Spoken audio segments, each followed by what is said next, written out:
Too often, it takes something shocking, like the birth of children or the death of a loved one, for us to really pause and evaluate the value of our health and our life. Until that shocking event, we rarely stop to ask ourselves, how do I know when I have enough money? And if I do have enough money, what's driving me to accumulate more? What price am I paying? What sacrifice am I making in that pursuit of more? And as I continue to sacrifice, am I truly the one who benefits, or is there someone or something else that benefits from my continued sacrifice? Now, most of you know me as a certified financial planner and the owner of independent financial planning firm Peak Financial Planning, but for 12 years, my wife and I have also owned a private fitness business. And across my two businesses, I have come to believe that the decision to work just a few more years or to take care of my health later when I have the time is costing us far more than we realize. So in today's video, I'm going to share some stories and statistics with you that will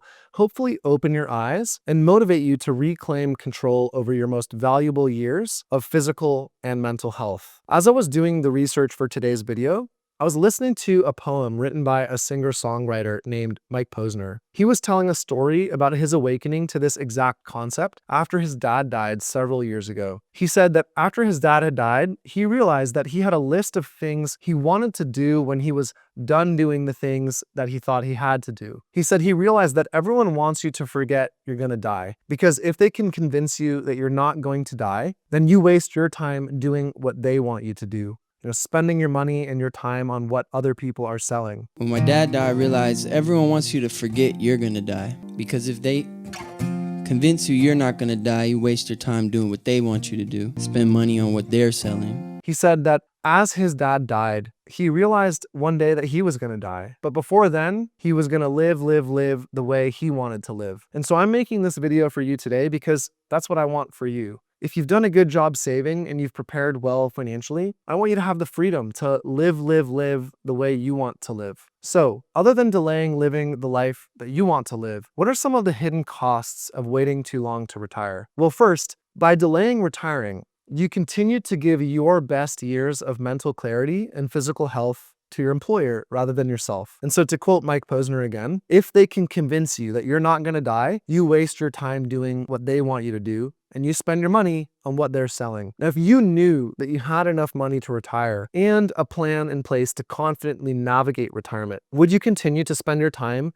doing what someone else wants you to do, right? Spending your money or your time on what other people are selling. And this all made me think of this chart that I'm going to show you guys here on the screen. I saw this floating around on the internet a couple years back, and it shows who Americans spend their time with as they age. And if you look really closely at the chart here, you'll see that by age 60, if you follow the standard pathway, you will have spent more than 90% of the total time that you will spend with your children. And that doesn't have to be the case, right? It's our choice how we want to spend our time. But the only certainty is that working longer than you have to ensures that you're going to spend less time on things outside of work. I remember watching a professor speak one time. He was in his 60s and he'd gone through a life-threatening illness that put him out of commission for almost 2 years. When he came out on the other side of this illness, he did some calculations, and he said that he calculated that he saw his parents, who were in their 80s and lived in a different city, 3 times a year. And that based on each of their expected life expectancies given their age, as busy as he was, he might only see them 9 more times in his life. That was if he didn't change his priorities. Now, I remember watching that and really feeling chilled to the bone, because I had really never thought about anything like that. I'd never thought about quantifying how many more times I might see my parents or how many more times I might see my twin brother. But that professor said that doing that calculation changed his life because he shifted his priorities and he decided to go see his parents as often as he could each year for the remainder of their lives. And I remember watching a video that he was in 2 years later, and he reported that his father had passed away. He was saying that if he had never had that life-threatening illness, he might never have had that awakening and then only seen his father 6 times for the rest of his life. Now, we all know this intuitively, that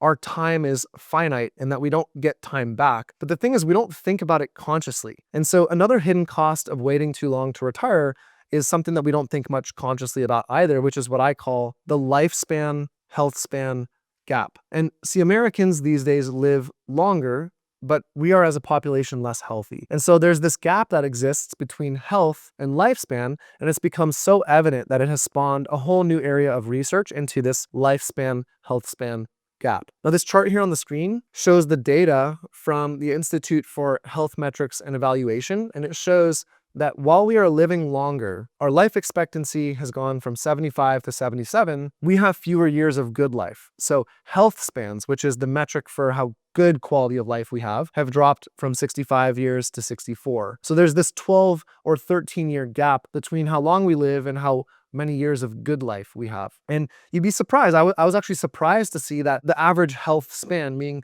high quality of life years, ends at 65, which is actually really young. So given that healthcare costs are such a concern to most retirees and really to our country as a whole, to me, it seems pretty counterintuitive to work one more year to save more money to cover the cost of increasing number of years of poor health, because poor health is largely due to the stress and sedentary behavior caused by work. And so you might be able to potentially reclaim healthy years of your life by retiring earlier, and instead of saving more money in that year, putting that year of time towards your health, and therefore permanently reducing your lifetime of healthcare costs. And so I have to ask out loud, who benefits when you work longer to pay more in healthcare costs because you're sicker and have fewer healthier years? It's really definitely not you, right? Maybe it's insurance companies, drug companies, pharmaceutical companies, private hospitals, surgery centers, right? There's this, you could go through an endless list of places that benefit, but I don't think it's you or I as the consumer. Now, I found this quote from a study called Lifespan and Health Span, Past, Present, and Promise, right? So the quote is, in response to some initial findings, Crimmins, Hayward, and Sato, they were the researchers doing the study, performed simulations to clarify how potential changes in mortality and morbidity interact to affect the length of a healthy life and the health of populations. And they said some of these findings are not intuitive. In fact, reductions in mortality alone, without changing morbidity onset rates, led to longer unhealthy lives and worse population health. And these effects are more pronounced if mortality decline is concentrated among the sick. Now, on the other hand, reducing morbidity and improving recovery rates without reducing mortality leads to an increasing length of healthy life and improving population health.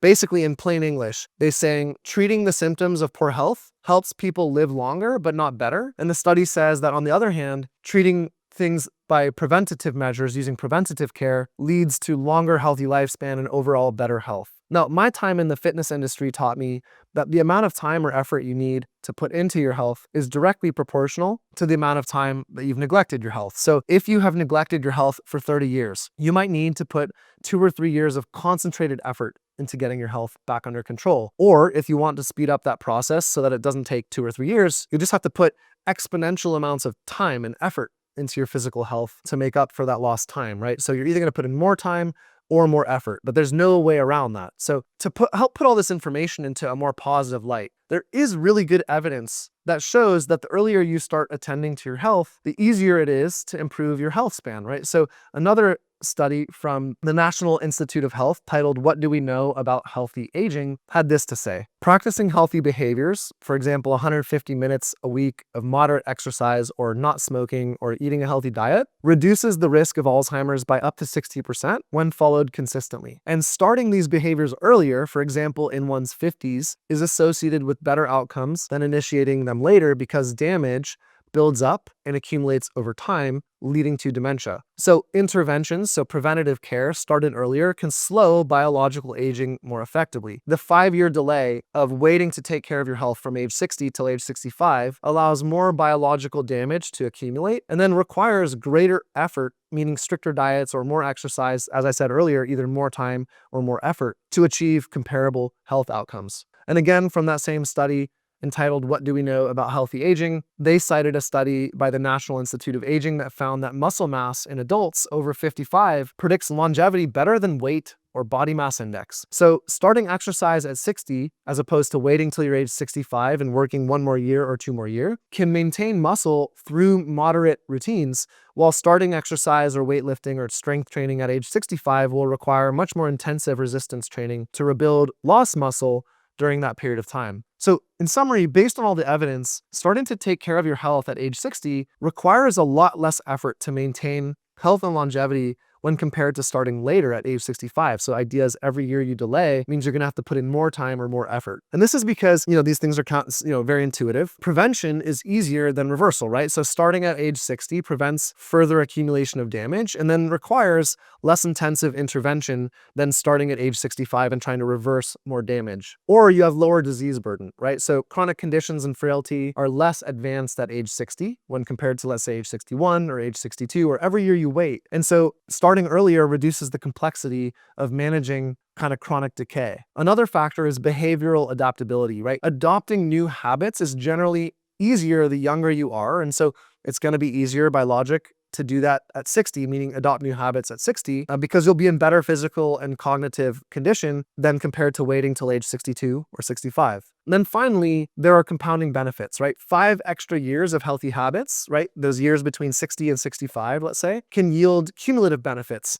and lower the effort needed at post age 65 to sustain your health. Now, I could go on and on with data and anecdotes, but you get the point at this point. Now, there are 2 additional hidden costs of delaying retirement that I want to share before I wrap up today's video. The first is that retirement just frankly takes longer than people think it does, even once you build your plan. In my experience working directly with retirees, people go through the following steps to prepare for retirement. That is, if they are in control of their situation and not in the process of being laid off or losing their job. And so if you're in control of your retirement, you would go through the following steps. The first thing you do is get the answer to the question, do I have enough? Or you ask the question, when will I have enough if I keep saving? The second step you go through is you build a financial plan that helps answer the question, what will my financial system be once I'm no longer working? And that can include things like how to plan for taxes, what withdrawal rate you should use, or when to perform Roth conversions, among many things. The third step you go through, and this is again in my experience, is it takes 6 to 12 months to communicate with your workplace,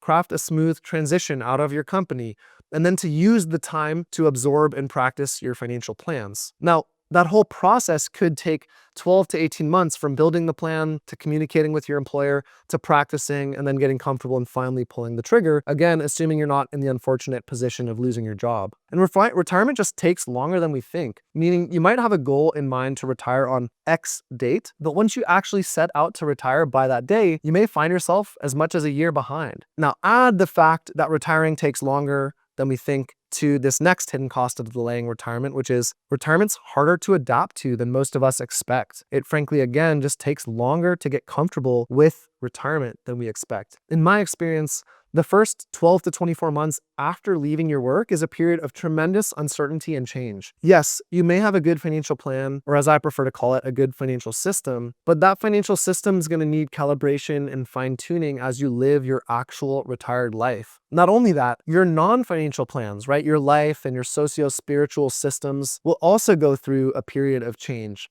calibration, and fine-tuning as you live your new retired life. When you add all of that together, the fact that it might take 12 to 18 months just to get your retirement affairs in order, and then another 12 to 24 months to get used to retired life, we're once again talking about giving up some of the best and most valuable years of your remaining lifespan or your health span. And so the summary of all this is, what happens when you wait too long to retire is that you lose the most valuable years remaining of your life. You give those away to others who continue to pump you for the value that you provide to them, rather than claiming those years and that value for yourself, and then using that time and that presence of mind to craft the life that you want. And again, in the words of Mike Posner, to live the way you want to live. By the way, if you want to know what Mike Posner did after his dad died, he paused his career and proceeded to do 2 amazing things. He walked across America from east to west, nonstop, and then he decided to climb Mount Everest. And not all of us are going to have the privilege of doing those types of things, but we can choose how we want to live.